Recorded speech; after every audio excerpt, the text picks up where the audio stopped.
बिस्मिल्लाहिर्रहमानिर्रहीम। अस्सलाम वालेकुम वरहमतुल्लाहि वबरकातुहू।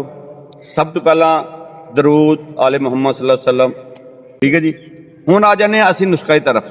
जी जी बाबा जी छिलका इस बोलदा फायदा। जी जी छिलका ਜਿਹੜਾ ਨਾ ਉਹ ਸਾਨੂੰ ਕਿਹੜਾ ਲੈਣਾ ਚਾਹੀਦਾ ਹੈ? जी जी ਇੱਕ ਗੱਲ ਉਹਦੇ ਫਾਇਦੇ।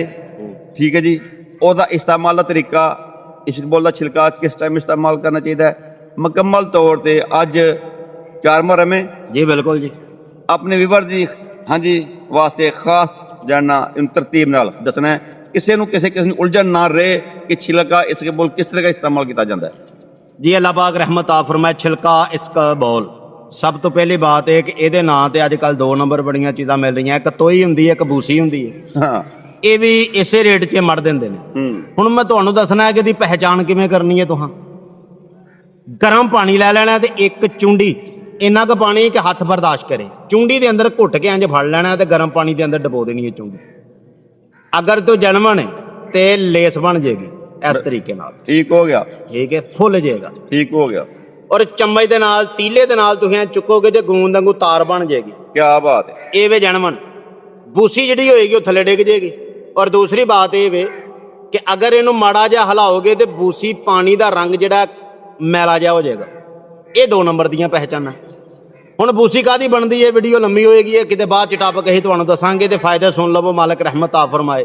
ਸ਼ੇਖ ਸੁਲਤਾਨ ਬਿਨ ਅਦਾ ਕਹਿੰਦੇ ਹਨ ਕਿ ਹਿਕਮਤ ਦੇ ਅੰਦਰ ਜਿਸ ਘਰ ਦੇ ਵਿੱਚ ਛਿਲਕਾ ਪਿਆ ਹੈ ਉਸ ਘਰ ਅੰਦਰ ਬਿਮਾਰੀਆਂ 40 ਨਹੀਂ ਦਾਖਲ ਹੋ ਸਕਦੀਆਂ। ਮੈਦਾ ਨਹੀਂ ਖਰਾਬ ਹੋ ਸਕਦਾ, ਜਿਗਰ ਨਹੀਂ ਹੋ ਸਕਦਾ, ਆਂਤਾਂ ਨਹੀਂ ਖਰਾਬ ਹੁੰਦੀਆਂ। ਨੀਂਦਰ ਦੀ ਪਰੇਸ਼ਾਨੀ, ਆ ਜਿਹੜੀ ਅਨਸੋਣੀਆਂ ਬਹੁਤ ਜ਼ਿਆਦਾ ਮਰਦੇ, ਐਸਾ ਬੰਦਾ 50 ਗ੍ਰਾਮ ਇਹ ਲੈ ਲੇ, 50 ਗ੍ਰਾਮ ਮਿੱਠੇ ਬਦਾਮ ਲੈ ਲੇ। ਬਾਬਾ ਜੀ ਸੁਬਹ ਸ਼ਾਮ ਦੁੱਧ ਨਾਲ 2-2 ਚਮਚ ਖਾਣਾ ਸ਼ੁਰੂ ਕਰੋ, ਬਲਕਿ ਦੁੱਧ 'ਚ ਭਿਉਂ ਕੇ ਖਾਣਾ ਸ਼ੁਰੂ ਕਰੋ।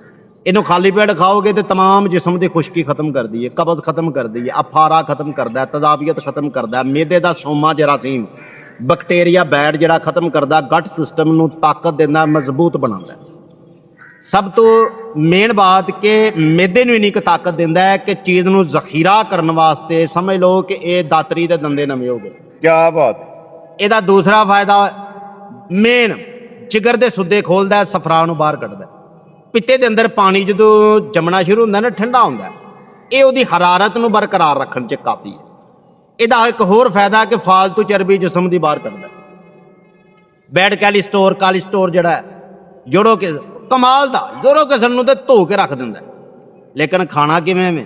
ਖਾਲੀ ਪੇਟ ਨੀਮ ਗਰਮ ਪਾਣੀ 'ਚ ਰਾਤ ਦਾ ਡੁੱਬਿਆ ਹੋਵੇ, ਸੁਬਾਹ ਇਹਨੂੰ ਨੀਮ ਗਰਮ ਪਾਣੀ ਨਾਲ ਮਿਕਸ ਕਰ ਲਓ। 1 ਕੱਪ 'ਚ ਡਬੋ ਦੇ, 1 ਕੱਪ ਨਾਲ ਨੀਮ ਗਰਮ ਪਾਣੀ ਕਰ ਲਓ, ਮਿਕਸ ਕਰਕੇ ਇਹਨੂੰ ਲੈ ਲਓ। ਇਹਦਾ ਇੱਕ ਹੋਰ ਤੁਹਾਨੂੰ ਫਾਇਦਾ ਦੱਸਣੇ ਆ, ਖਾਸ ਕਰਕੇ ਜਿਨ੍ਹਾਂ ਬੰਦਿਆਂ 'ਚ ਰਤੂਬਤ ਮੁੱਕ ਜਾਂਦੀ ਹੈ, ਮੰਦੀ ਦਾ ਮਸਲਾ, ਮਾਦਾ ਮੁੱਕ ਜਾਂਦਾ, ਔਰਤ 'ਚ ਵੀ ਮੁੱਕਿਆ, ਇਹਦਾ ਚਿੜਚਿੜਾਪਣ। ਇਹਦਾ ਇੱਕ ਹੋਰ ਅਸੀਂ ਤੁਹਾਨੂੰ ਫਾਇਦਾ ਦੱਸਣੇ ਆ, ਮੰਦੀ ਦਾ ਨੁਕਸ, ਮਨੀ ਦਾ ਕੰਮ ਹੋ ਜਾਣਾ, ਇਨਸਾਨ ਚਿੜਚਿੜਾਪਣ ਆਂਦੀ ਨਹੀਂ, ਬਹੁਤ ਘਟਦੀ ਹੈ। ਅੱਲਾ ਸੱਚਾ ਜਾਣਦਾ। ਕਿੱਕਰ ਗੂੰਦ ਔਰ ਇਹ ਮਿਕਸ ਕਰ ਲਵੋ ਚਮਚ, ਸੁਬਹ ਸ਼ਾਮ ਦੁਪਹਿਰ ਖਾਲੀ ਪੇਟ। ਔਰਤ ਇਹ ਤੇ ਇਹੋ ਹੀ। ਅਗਰ ਲਕੋਰੀਆ ਪੁਰਾਣਾ ਹੈ, ਗਰਮੀ ਦੀ ਵਜ੍ਹਾ ਤੋਂ, ਖੁਸ਼ਕੀ ਦੀ ਵਜ੍ਹਾ ਤੋਂ, ਉਹ ਵੀ ਇਹੋ ਹੀ ਇਸਤੇਮਾਲ ਕਰੇ। ਪੱਠਿਆਂ ਦਾ ਖਚਾਓ, ਲੱਕੜ ਦੀ ਪੇਟੀ ਬਣਾ ਦਿੰਦੀ ਹੈ। ਜੀ ਭੱਟ ਸਾਹਿਬ जनाब ਇਹ ਜਿਹੜੇ ਫਾਇਦੇ ਅਸਾਂ ਦੱਸੇ ਨੇ ਨਾ, ਜੀ ਜੀ, ਇਹ ਹਕੀਮ ਲੋਕ ਨਹੀਂ ਦੱਸਦੇ, ਛੁਪਾ ਜਾਂਦੇ ਨੇ, ਛੁਪਾ ਜਾਂਦੇ ਨੇ। ਅੱਲਾ ਸੱਚਾ ਜਾਣਦਾ। ਡਾਕਟਰ ਲੋਕ ਜਿਹੜੇ ਨੇ ਉਹ ਉਹਨਾਂ ਦੀ ਰਿਸਰਚ ਇੱਥੋਂ ਤੱਕ ਹੈ ਨਹੀਂ। ਨਹੀਂ ਡਾਕਟਰ ਜਿਤਨੇ ਵੀ ਉਹ ਮਜ਼ਾਜ ਨੂੰ, ਤਹਿਰੀਰ ਨੂੰ ਸਮਝਦੇ ਨਹੀਂ ਹੈਗੇ। ਹਾਂਜੀ, ਉਹ ਇਹ ਵੇ ਕਿ ਠੀਕ ਹੈ ਜੀ ਅੰਤਰੀਆਂ ਖਰਾਬ ਨੇ ਤੇ ਅੰਤਰੀਆਂ ਦੇ ਹੱਦ ਤੱਕ ਜਿਹੜਾ ਨਾ ਉਹ ਦੇਤਾ, ਮੈਡੀਸਨ ਦੇਤੀ। ਜੀ ਜੀ, ਅਗਰ ਫਰਜ਼ ਕਰੋ ਮੈਦਾ ਕੋਈ ਮਸਲਾ ਤੇ ਮੈਦੇ ਦੇ ਹੱਦ ਤੱਕ ਰਾਜਕ ਦੇਤਾ, ਕੋਈ ਦੂਸਰਾ ਕੈਪਸੂਲ ਦੇ ਦਿੱਤਾ। ਠੀਕ ਹੈ ਨਾ। ਇਹ ਤੁਸੀਂ ਜਲਣ ਤਜ਼ਾਬੀਅਤ ਤੋਂ ਲੈ ਕੇ ਬਾਬਾ ਸੀਰ ਵੀ ਇਹਦੇ ਨਾਲ ਮਕਾਓ, ਜੋੜਾਂ ਦੀਆਂ ਦਰਦਾਂ ਵੀ, ਵਾਲਾਂ ਦੀ ਨਸ਼ੋਨੁਮਾ, ਯਾਰ ਕਮਾਲ ਇਹਦੇ ਫਾਇਦੇ ਨੇ। ਅੱਲਾ ਔਰ ਹਾਂ, ਹਲਦੀ ਔਰ ਇਸਕਬੋਲ ਦਾ ਜਨਮ ਛਿਲਕਾ, ਇਹਨੂੰ ਮਿਕਸ ਕਰ ਲਓ, ਨਿੰਬੂ ਨੂੰ ਜੋੜ ਦੋ, ਮਲੋ। ਜਿਹੜੇ ਦੰਦਾਂ ਦਾ ਮਾਸ ਖੋਰਾ, ਠੰਡਾ ਤੱਤਾ ਲੱਗਦਾ, ਕਮਾਲ ਫਾਇਦਾ ਜਿਹਦਾ।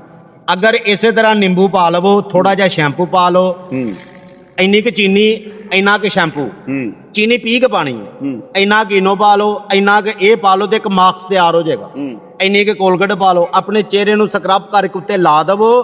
ਯਕੀਨ ਕਰੋ 10 ਮਿੰਟਾਂ ਬਾਅਦ ਤੁਹਾਂ ਕਮੈਂਟ 'ਚ ਨਾ ਕਰਕੇ ਦੱਸਣਾ ਇਹਦਾ ਰਿਜ਼ਲਟ ਕੀ ਹੈ। ਹਾਂਜੀ ਬਾਬਾ ਜੀ ਵੇਖ ਲਵੋ। ਜੀ ਜੀ, ਅਸੀਂ ਆਪਣੇ ਵੀਵਰਸ, ਆਪਣੇ ਭਰਾਵਾਂ ਵਾਸਤੇ, ਆਪਣੇ ਭੈਣਾਂ ਵਾਸਤੇ ਕਿੰਨੀ ਮਿਹਨਤ ਕਰਨੇ ਪਏ ਹਾਂ ਔਰ ਖੁੱਲੇ ਆਮ ਰਾਜ਼ ਅਸੀਂ ਦੱਸ ਰਹੇ ਹਾਂ। ਚਲੋ ਸਮਝਦਾਰ ਲੋਕਾਂ ਵਾਸਤੇ ਇੱਕ ਹੋਰ ਬਾਤ, ਸ਼ਾਮ ਦਾ ਵਕਤ ਜੰਗਲਾਤ 'ਚ ਆਏ ਹਾਂ, ਅਸੀਂ ਇਹ ਮਾਨੀ ਕਰਾਨੀ ਤੁਹਾਨੂੰ ਭੈਣ ਔਰ ਭਾਈ ਸਮਝ ਕੇ ਵੀਡੀਓ ਦੇ ਰਹੇ ਹਾਂ। ਬਿਲਕੁਲ ਅਗਰ ਤੁਸੀਂ ਵੀ ਸਾਨੂੰ ਭੈਣ ਔਰ ਭਾਈ ਸਮਝਦੇ ਜੇ ਆਲੇ ਮੁਹੰਮਦ ਦੇ ਸਦਕੇ ਬਿਲਕੁਲ 5 ਬੰਦਿਆਂ ਨੂੰ ਸ਼ੇਅਰ ਕਰਨੀ ਹੈ ਵੀਡੀਓ ਤੇ ਚੈਨਲ ਸਬਸਕ੍ਰਾਈਬ ਕਰਨਾ ਬਿਲਕੁਲ ਤੇ ਦੱਸਣਾ ਹੈ ਕਿਸ ਜ਼ਿਲ੍ਹੇ ਚੋਂ ਕਿਸ ਕੰਟਰੀ ਚੋਂ ਸਾਡੀ ਵੀਡੀਓ ਨੂੰ ਤੁਸੀਂ ਦੇਖਣ ਦੇ ਜੇ। ਪਾਕਿਸਤਾਨ ਜ਼ਿੰਦਾਬਾਦ, ਅੱਲਾਹ ਨਿਗਹਿਬਾਨ।